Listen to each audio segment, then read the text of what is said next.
2019 Texas legislature, along with many other bills, the governor signed an expansion of medical cannabis into law, but it doesn't go as far as some advocates had hoped. Alyssa Gord tells us how patients with serious medical conditions are responding. Feel good? You feel good? Mike Thompson knows what it's like to not feel good. He's a 4-time cancer survivor who took prescription opioids for the chronic pain from dozens of surgeries and a facial reconstruction. After taking them for 5 straight years, I became addicted, and I never overused them. I never did anything illegal to get them. It was just the process of going to the doctor and not having anything else. He's tried CBD oil out of state and has been advocating to expand access to medical cannabis in Texas.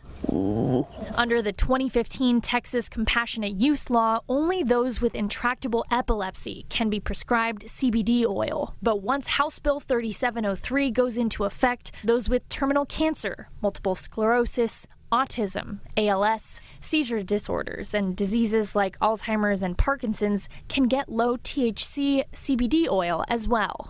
And while I do think it's a misstep to remove the acute cancer provision and PTSD provision, there are still a number of patient publics that can now have access to this medication. In a debate last fall, Governor Abbott said he's heard some strong arguments about why those with PTSD should get access, but I'm still not convinced yet. Nevertheless, Thompson thinks the new law the governor signed is a step in the right direction. He and other advocates say they'll be back for the 2021 legislative session to try and expand medical cannabis access to others with chronic illness. Now, it's frustrating as not only a native Texan, but a 4-time cancer survivor that I still can't legally have access to it in Texas, but we're going to get there.